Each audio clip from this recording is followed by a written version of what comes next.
Hey, you want to see something really scary? What's your favorite scary movie? I'm gonna scare the hell out of you. What was living behind that boy's eyes was purely and simply evil. They're coming to get you, Barbara. When there's no more room in hell, the dead will walk here. What's blood for, if not for shedding? Welcome to Fright Night. Welcome back to Jumpscare. I'm Betty. And I'm Shad. This week we're discussing 1981's Scanners. The pain begins in your flesh, in your brain. 15 seconds, you can't breathe. It chokes you. It destroys you. 20 seconds, you explode. Experience the terrifying power of scanners. Their thoughts can kill. Rated R. This movie's celebrating 45 years. 45 years of body horror. David Cronenberg, and he's now moving on to the next level and now just scaring people by being in their movies and TV shows. He's the body horror now. He is the body horror now. And we say that with love and respect. Now, there's a lot of people you'll recognize in this movie. First off, Michael Ironside. You'll recognize him from everything. After this is what really boosted his career, and he took off and was in everything after this, including you'll know him from things like even some of the biggest ones like Starship Troopers he's in, Total Recall. Even in video games, he's the voice of one of the characters in Splinter Cell and has been for a long time. He's the voice of Darkseid in the Justice League animated and all that, related shows. So yeah, and tons of other stuff. V, the series, he was. Oh my God. Yeah, he's been in everything. One of the other guys that you'll know is Patrick McGoohan, who plays Dr. Paul Ruth. And I love when Cronenberg makes these things up. Psychopharmacologist. That's a job you want right there. Yeah, I want to be a psychopharmacologist. And he's studying the scanners. And before this, you would know him from things like Secret Agent or Danger Man, as it was called in some places. That's the show with the famous song Secret Agent Man. That was the theme song to that. Literally, as you said that, all I heard was Secret Agent Man. Yep. That's literally what... That's where he was from. Okay. And then you also know him from The Prisoner. He not only starred in that, but that was his creation as well. Was he the prisoner? Yes, he was. Okay. He was number 6. Number 6. Which is funny because as a follow-up to that, Secret Agent Man, he was, the song in there says they've given you a number and taken away your name. And then The Prisoner, he plays number 6. They don't call him by his name, just number 6. Interesting. Yeah. Jennifer O'Neill's in this. She plays Kim Obrist, and she was in a lot of things in the 70s and early 80s. Most notably, she was in Lucio Fulci's Psychic, the one with the famous one with the cover and her hanging out of the skull. Yes. The eye socket, yeah. She's in that. Great cover. Now, the main character in this is played by Stephen Lack, and he didn't do a whole lot. He was in Dead Ringers, but he was mostly, after this, a painter, an artist. He didn't really stick with acting. He kept more into, like, art and sculpture, things like that. The other arts. Although he did show up in that other Cronenberg film just because, everybody's in Canada. Everybody just hanging out with David Cronenberg in Canada, apparently. And they're like, hey, I'm making a movie. You want to be in it? Yeah, well, David Cronenberg loves him. He loves the arts. Yep. So I'm sure he's like, hey, friend, here's some money that you can get for just being in the movie. I'm sure he probably in the movie. Is he in the whole movie or just like sure. Cameo? It's been a long time since I've seen Dead Ringers. He's in the movie and then that's it. Here's your money and then go. I'm supporting your art. And I'm sure he probably owns some of this man's art. No doubt. We have Lawrence Dane, and he's playing one of the also people that works at the facility that's trying to study the scanners. And you would recognize him from Happy Birthday to Me. Yes, he's the father. Yep, he's also in Bride of Chucky. Wow. Yeah. I haven't seen that movie since it I saw it at the theater when it came out. So it's been a very long time. Yeah, it's been a while for me too. And lastly, playing Benjamin Pierce, and this one is Robert Silverman. And he has been in, let's see if you can detect the theme here, The Brood, Naked Lunch, Existence, and the Friday the 13th, the series episode that was directed by David Cronenberg. So he's a crony. He's definitely a crony of Cronenberg. And in this, he plays the artist. That's, again, here we go with the art theme. He's the artist scanner in this one. I probably have said this before, but a lot of the horror films that I love are actually from Canada. They're Canadian-based horror, and this is one of them. Well, I want to say this is one of my favorites. I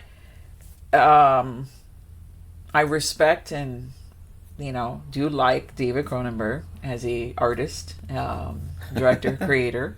He freaks me the fuck out. I do not like body horror because, hello, we all have bodies and horrific shit does happen.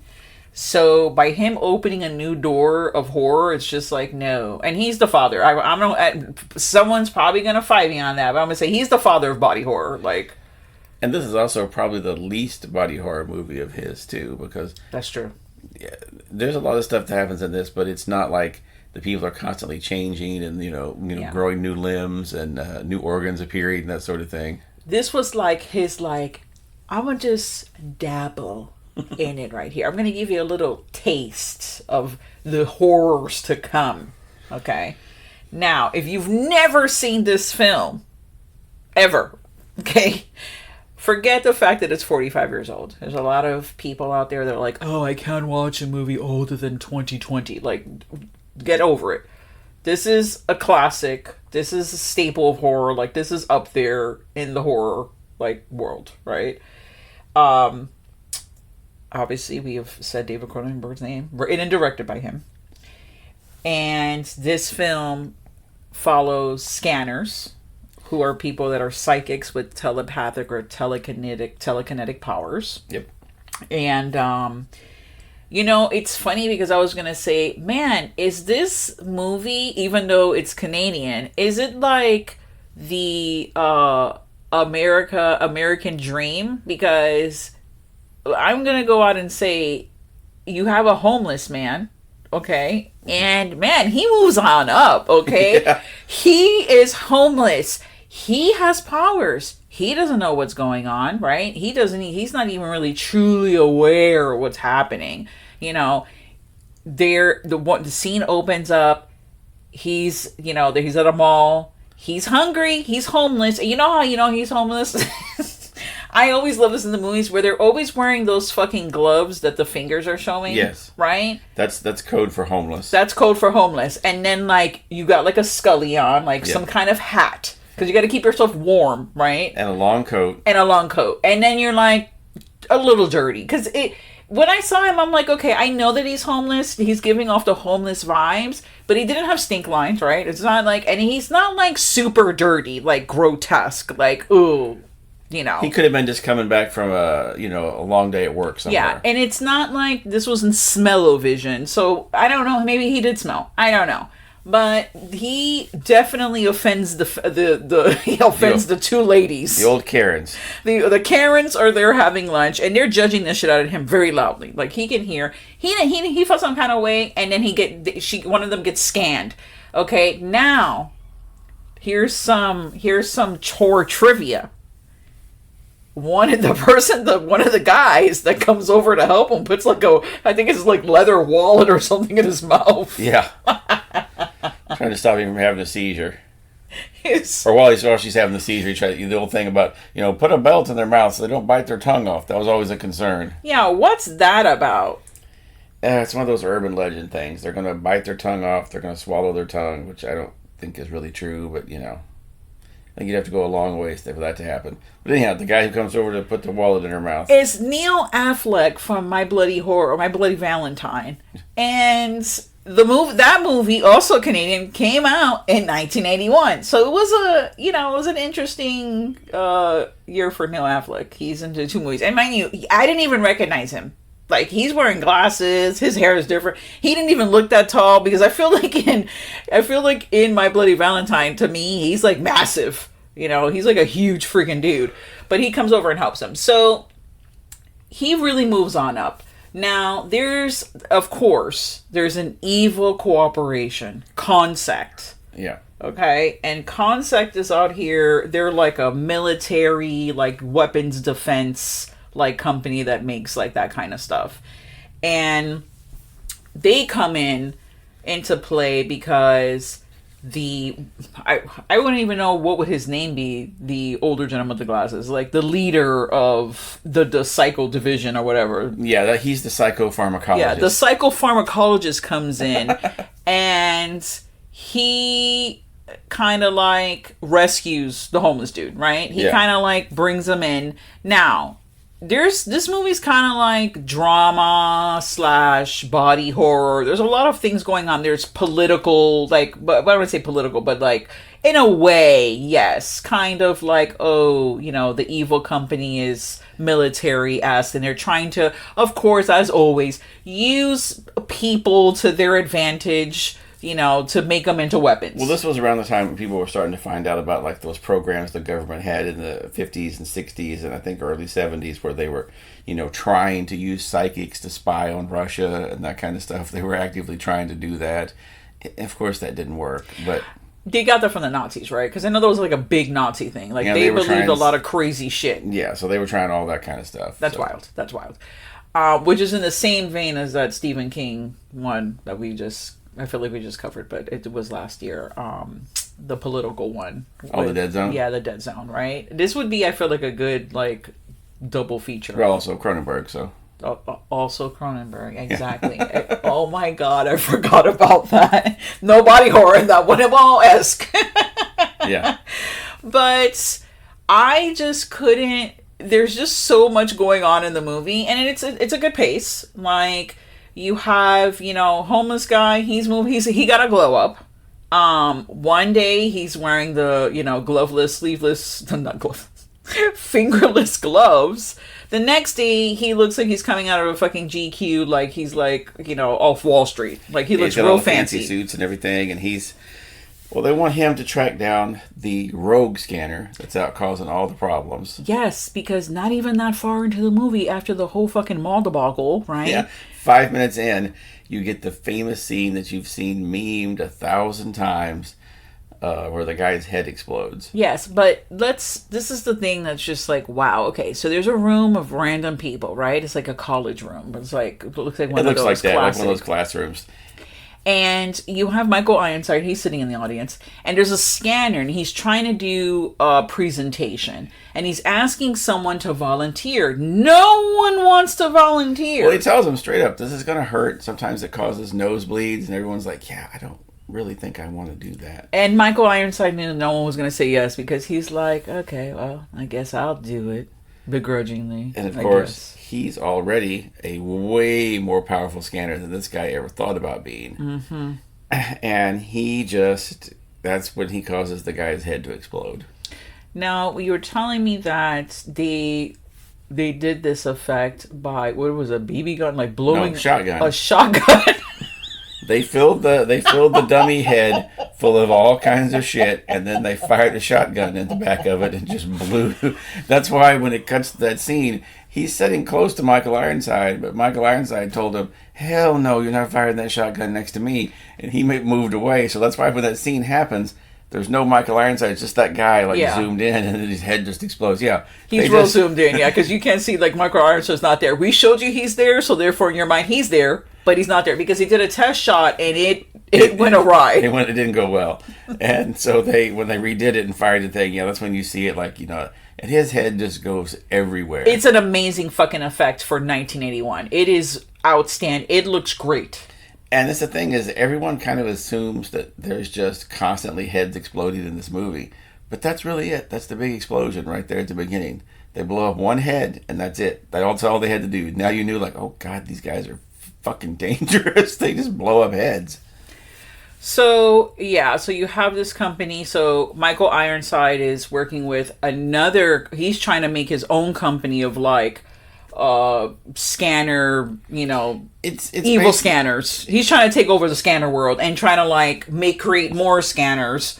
And he's basically Magneto. Yes. He's Magneto trying to create all the, get all the mutants together and overthrow the normies that they're better than. Now, if you haven't seen the movie, this is a perfect time to pause this podcast, go watch the film, and then come back. Where did we see this? I know it's on HBO Max. HBO Max, okay. It's on the Criterion channel as well, because it's another one of the Criterion editions of Cronenberg's work.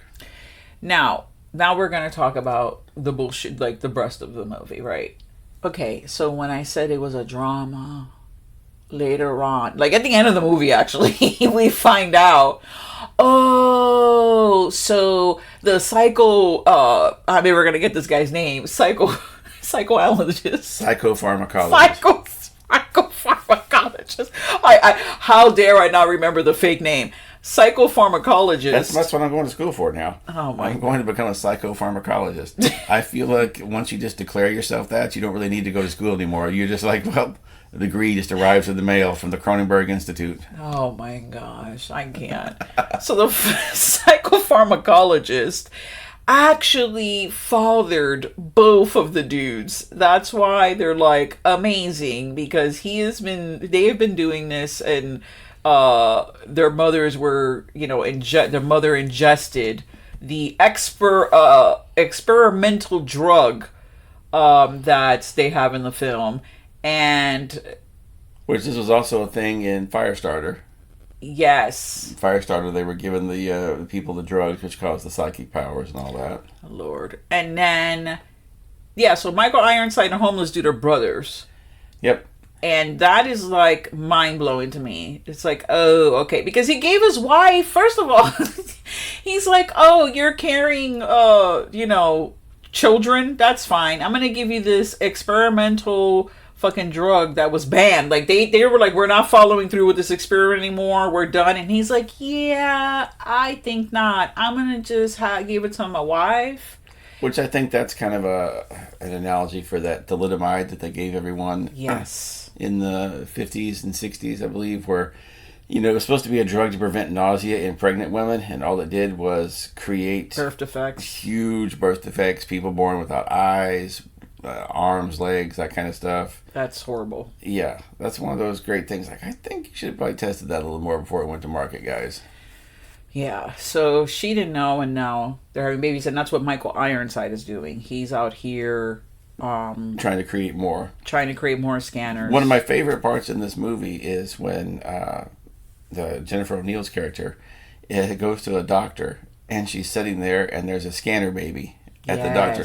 The woman is pregnant, and the baby inside the womb scans her. Yes. And she's like, oh my God, the baby's a scanner. And you find out, that's where you find out more about what they've been doing with the pregnant women and that. Because, scanner baby. So my question is that baby going to be born, like, knowing everything? Like... Damn. I know. Is it going to be like the Village of the Damn Babies? Yeah. Where they do, okay, that'd be creepy. I know they did some crazy sequels to this in the 90s, and I've never seen them. There's a Scanners 2, The New Order, and Scanners 3, The Takedown. Yeah. Or Showdown, something like that. And then there's 2 that are about Scanner Cop. Oh my gosh! But are they related? Like, they're in the same scanner world, like the same concept? The same Scanner Cop. Oh my god! Those sounds, I'm not gonna lie, terrible. Especially because you know how I feel about like early '90s horror, mid '90s. It was just not good. It was not good. Well, there was a reason they were straight to video. For sure. And David Cronenberg is definitely not a fan of those. I'm sure he isn't. He's like, don't even... What was the freaking crazy story? Oh, about how he told them, if you want to remain my friend, we're going to be my friend.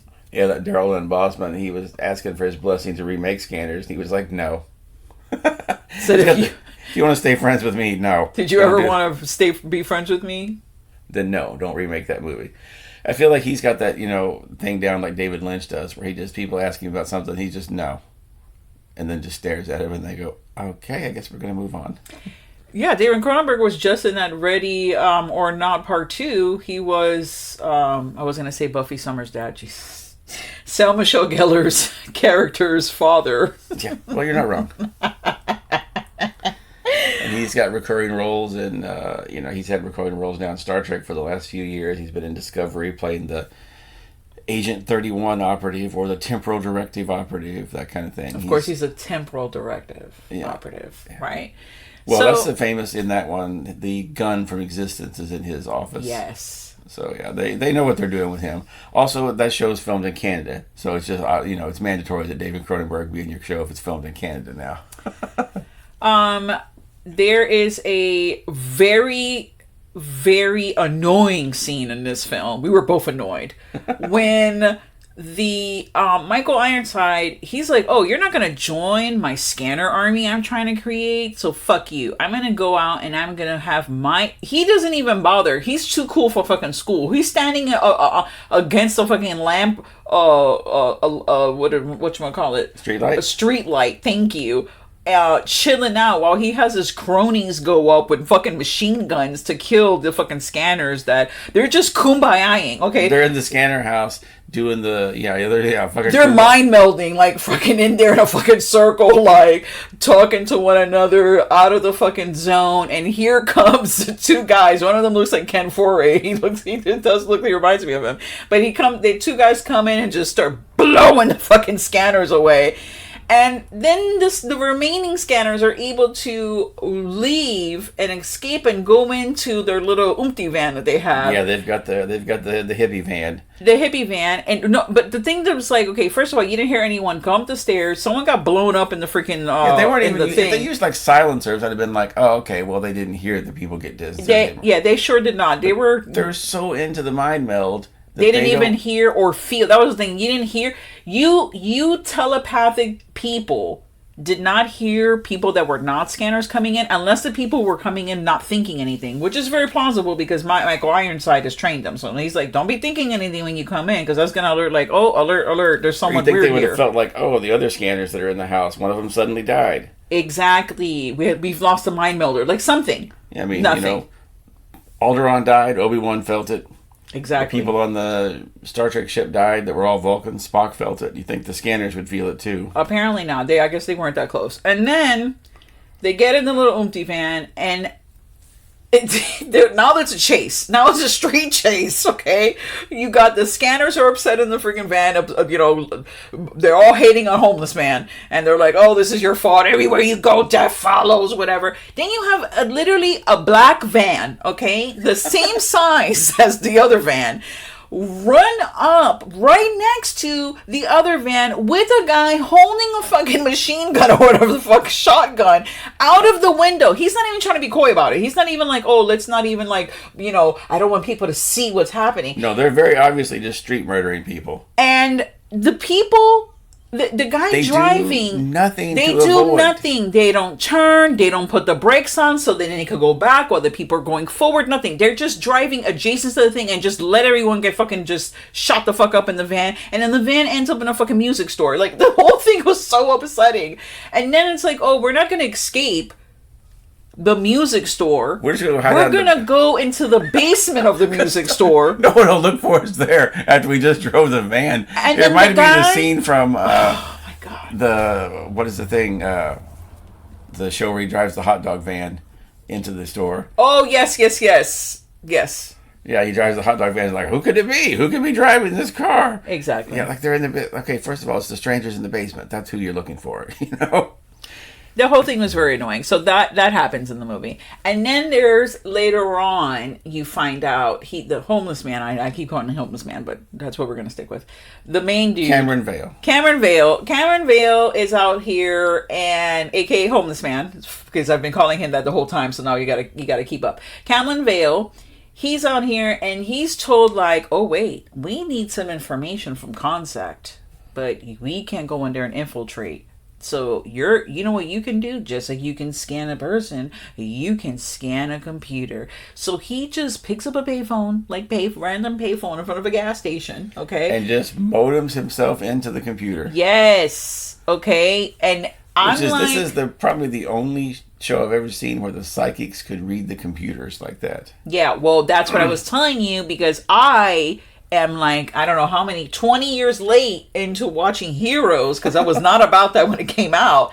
And Tim Ring, or however you pronounce his name, the creator of Heroes, must have liked Scanners, because he has one of the characters, a little boy named Micah. He's able to do that. He's able to communicate with the computers that way. So it's like, okay. So yeah, he does that, and then it's, of course, you know, you gotta love when they do like, now we're inside the computer, and it shows like the little like computer like insides, the insides, and the wiring, and the bzzz, you know. It's, and of course, this is 1981 computers where they're like, this is a massive supercomputer.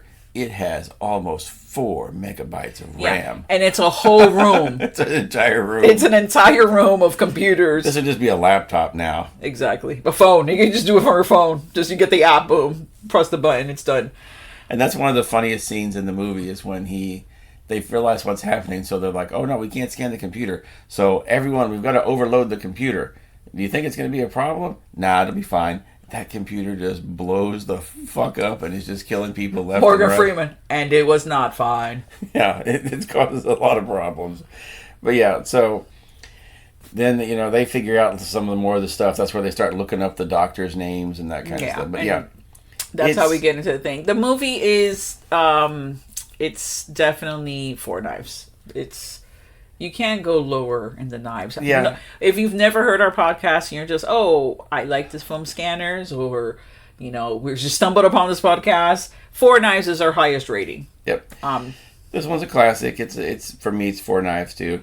There's a couple of annoying things about it, like about the car chase thing, but I'm sure a lot of that was just David Cronenberg's not really a car chase director kind of guy. He sure is not. He's more of, you know, people in the rooms doing things. I'm sure it was just like, I don't know, we'll just have him get shot in the car, you know?